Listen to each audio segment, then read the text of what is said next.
Hey everyone, and welcome to Memorial Day weekend 2021 here in the US. Yep, it's May 28th, 2021, and this is Cord Cutting Weekly, the show where we wrap up the past week in cord cutting and streaming news.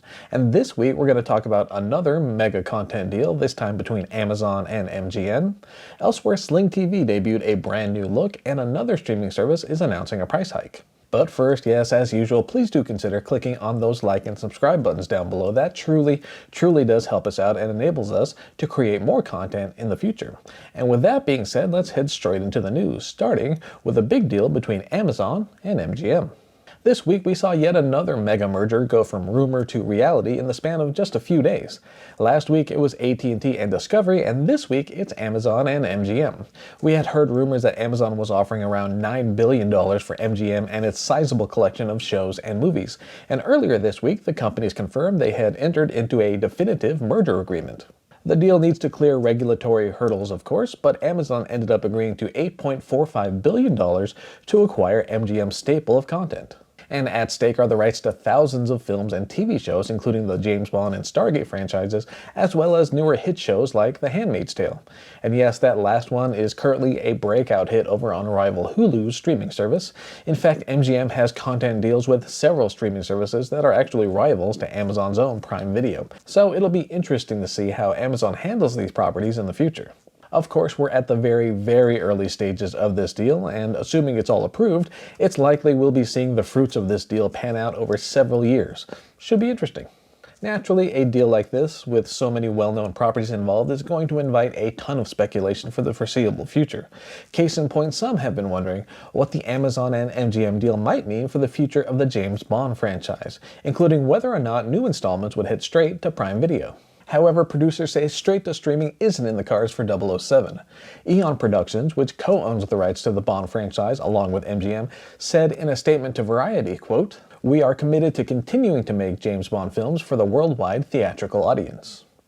And that includes the upcoming film No Time to Die, which is currently set for a theater premiere on October 8th after being delayed due to the pandemic. However, there's no official word just yet on how wide that window might be between its theatrical release and the film's streaming debut.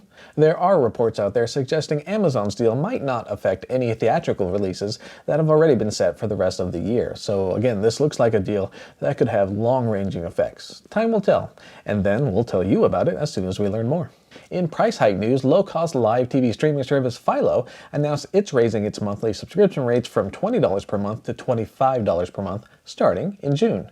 The move marks the service's first price increase since it launched back in 2017. If you're a current Philo subscriber, you'll be able to keep your current package and your $20 rate won't change. However, on June 8th, new subscribers will need to pay the new $25 monthly rate. Those paying the higher rate do get a perk, however. The time limit for recordings on the service's unlimited DVR will jump from 30 days to a full year. And existing users will have a chance to move to that new plan if they want that DVR upgrade as well. We have more details in our full post linked down below in the video description, so feel free to click on the link to head over to our news website, cordcuttersnews.com. And if you're a Philo user, do you think you'll be tempted to opt in for the higher rate in order to upgrade your DVR? Feel free to share your comments in the comment section down below. In Sling TV news, earlier this week, we got our first hands-on look at the company's newest app, which features a brand new user interface and an overhauled look and feel. The guide section sports more info and visual variety, and the home menu is supposed to offer you easier access to your favorite channels and other content. And if you're curious about what it all looks like, I'd highly recommend checking out our video preview from earlier this week. We'll have a link down below, of course, and feel free to share your thoughts on the new app as well.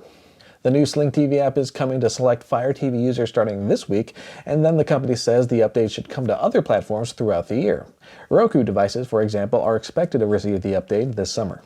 Over on Peacock, we've got a much anticipated update this week. The latest app update now lets Peacock users set up multiple profiles for more personalized content and settings. In all, each account can create up to 6 different profiles, each with their own watch lists, recommendations, viewing histories, and more. And yes, that also includes the ability to create kids-only profiles, which limits content to PG or younger, so basically programming that's appropriate for those 13 years old and younger. The app update is coming to iOS and Android apps first and should be live on those platforms by now. And you'll know pretty quickly, as it should prompt you to create profiles when you launch the updated app. And by the way, as for personalization options, you'll be able to choose from avatars based on popular shows, including The Office, Parks and Rec, Saved by the Bell, and more. And we've got more info, including a link to Peacock's full how-to guide, linked down below in the video description. In HBO Max news, we've got a major new expansion coming to the service very soon. Next month, in fact. Starting on June 29th, the year-old streaming service will be available in 39 territories in Latin America and the Caribbean. Johannes Larcher, the head of HBO Max International, called the move just the start. Larcher said in a statement, quote, "Warner Media is one of the most popular and trusted sources of entertainment across Latin America, and we are very excited that our global journey starts here." At launch, there will be 2 subscription plans on offer. There's the standard plan, which includes multiple streams and unique user profiles, and then there's the mobile plan that's aimed at personal viewing on, you guessed it, mobile devices like smartphones and tablets. Those monthly plans will start at $3 per month and include a 7-day free trial. The full content catalog will look slightly different compared to the US version.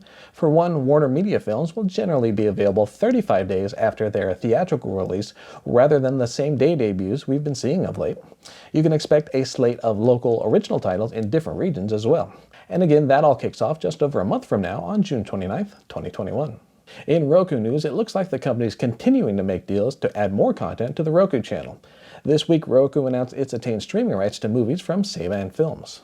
The deal means select titles from Saban's 2021 slate will head to the Roku channel in the US and Canada after their theatrical release.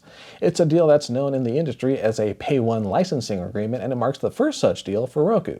The first film under this new agreement will be Echo Boomers, which stars Michael Shannon and Patrick Schwarzenegger. That film is set to hit the Roku channel on June 15th and will be followed by movies like Happily, Percy vs. Goliath, and Under the Stadium Lights. And as always, you'll find more info in the link down below in the video description.